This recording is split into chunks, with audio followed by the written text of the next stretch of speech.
پاکستان کے دستور کے اندر 18ویں ترمیم کے بارے میں آج کل پھر بہت سی باتیں گردش میں ہیں، ڈسکشن ہو رہی ہے اور اس کے بارے میں تجویز کیا جا رہا ہے کچھ حلقوں کی طرف سے کہ اس ترمیم کے اندر پھر سے کوئی ترمیم کی جائے۔ یہ 19 اپریل 2010 کو یہ ترمیم منظور ہوئی تھی اور تقریباً 10 سال کا عرصہ گزر گیا ہے۔ کوئی ایسی غیر فطری بات نہیں ہے کہ اگر اس ترمیم کے بارے میں اب سوال اٹھائے جا رہے ہیں، لیکن ایک سوال بعض اوقات پوچھا جاتا ہے کہ اور بھی بہت سی ترامیم ہوئی ہیں، تو یہ 18ویں ترمیم ہی کیوں ایسی ترمیم ہے جس کے بارے میں تواتر کے ساتھ کچھ وقفے سے یہ سوال اٹھایا جاتا ہے کہ یہ ترمیم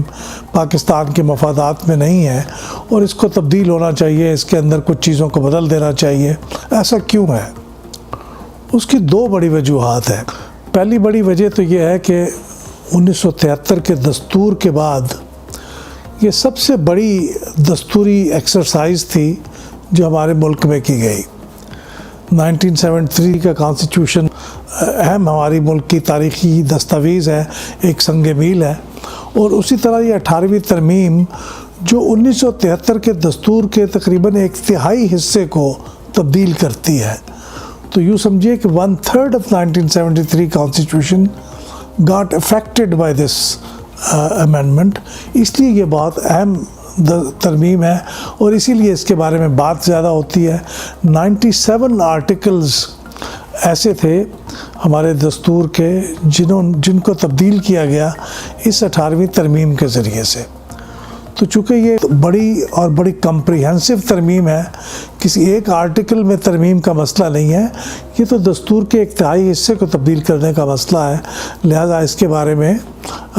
مفصل گفتگو ہوتی رہتی ہے کہ اس کے مختلف پہلوؤں کو ڈیبیٹ کیا جاتا ہے۔ دوسری بڑی بات اس میں یہ ہے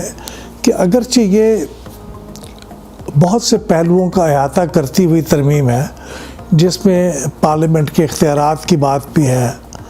اس کے اندر صوبائی خود مختاری کی بات بھی ہے، انتخابی اصلاحات کی اس کے اندر بات کی گئی، اس کے اندر جوڈیشری کی انڈیپینڈنس کے بارے میں کچھ ترامیم کی گئیں، اس کے اندر فنڈامنٹل رائٹس کو کچھ مزید ری انفورس کیا گیا، لوکل گورنمنٹ کو بھی ایک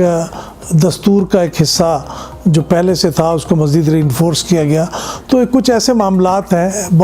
7-8 جن کا احاطہ کرتی ہوئی یہ ترمیم ہے،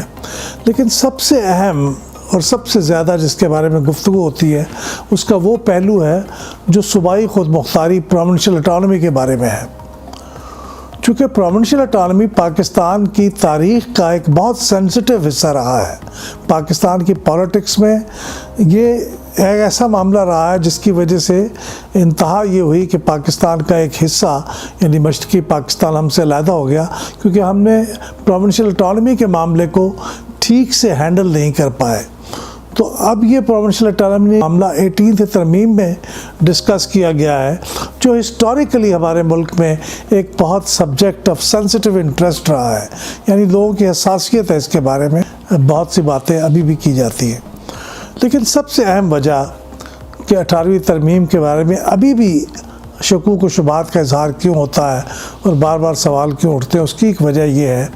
کہ جتنی بڑی یہ ترمیم تھی، جتنی یہ ڈیٹیلڈ ترمیم تھی، جتنے زیادہ آرٹیکلز آف کانسٹیٹیوشن کو اس نے تبدیل کیا، اسی نسبت سے اس کی اوپن ڈیبیٹ نہیں ہوئی۔ جن چیزوں کے اوپر اوپن ڈیبیٹ ہو جاتی ہے وہ ٹائم تو ضرور لیتے ہیں اور وہ ایک تکلیف کا مرحلہ بھی ہوتا ہے،